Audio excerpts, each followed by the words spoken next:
As I've gone to get down on the shot, I've come up, my hand that I was bridging with sort of touched the black, and I said to Jan, you know, Jan, see it, and I kind of owned up and said, look, I've just hit the black. I just assumed that it was an open table, or John would have the choice to put me back in and play the shot. It was a bit of a weird one, really. Well, I asked Jan, I says, just put it back, and he says, no, I can't do that, because he's fouled. And then he says, oh yes, I can do it. But then Ronnie got up, he says, no, but I just fouled the black there. I didn't miss, I didn't go for a miss, and then he says, oh yeah, you're right, Ronnie. So it was a difficult one for Jan. It's history now, I suppose, but I suppose you'll have to get your lawyers onto that and suss out the loopholes like you do. If you were with us last night, you'll have seen a quite extraordinary semi-final between Ronnie O'Sullivan and John Higgins. We've discussed it a little bit earlier in the programme, but we did mention the man at the centre of the controversy in frame 13, referee Jan Verhaas. Well, he had a tricky call to make, and earlier today, Steve caught up with him to get his side of the story.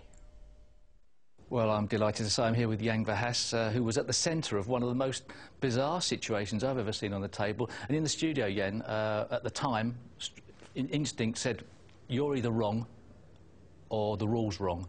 I'm delighted to say you weren't wrong, but the rule has come under some scrutiny in a strange situation. So Ronnie O'Sullivan had played 2 or 3 misses, and then all of a sudden he played a foul, a technical foul. Why no miss? Well, because he made a foul whilst preparing for the shot, which means the shot hadn't been played, and the rule states that if a shot hasn't been played, a miss cannot be called.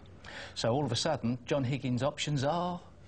Well, he's got 2 options. It's either to play himself from where the balls are, or to let Ronnie play from where the balls are, which means that Ronnie's on a red again. Of course, John Higgins would have felt disadvantaged. Well, yes, and he probably was disadvantaged, without a doubt.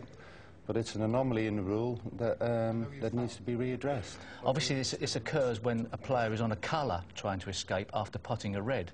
The other way round wouldn't be a problem. The guy would just say, play again. Correct. But in the situation that John Higgins finds himself, coming to the table, if he put Ronnie O'Sullivan back into play again, it wouldn't be to play again on the colour.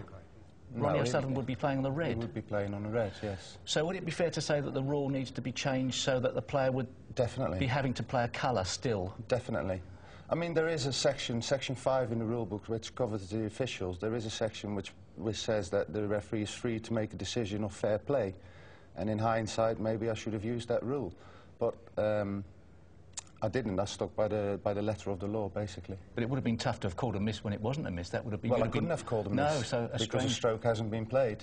But in hindsight, maybe because the sequence of the miss had already started, because I already called a few misses, he should have been put back to play on a collar again.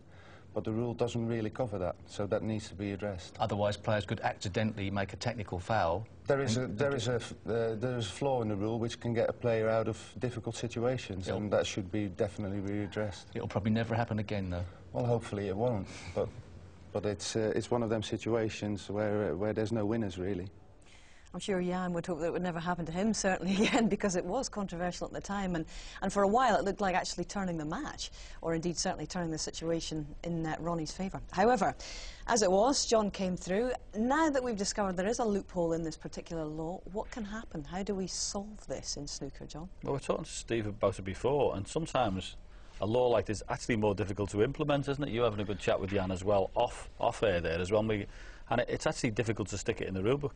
The one thing to say is I've been playing snooker since I was 12 years of age, and I'm sure Steve started around about that, and I have never, ever seen that situation arise. And OK, it may very well be a loophole in there, but will you ever see it again? This is just an absolutely amazing situation. But it is open to abuse, clearly, and now that we do, I'm not suggesting anyone for a minute would do it, but it could be done, couldn't it? Yes, and there will be a rules committee meeting, and they will make sure that that can't happen once they're satisfied that the rule they put in place, wording-wise, cannot be sort of open to sort of not abuse but misinterpretation by other countries around the world, and to get it as clear-cut as possible. But don't jump at the chance to do it, because you may make a bad rule. So the referees will all get together and they will work out how best to word it.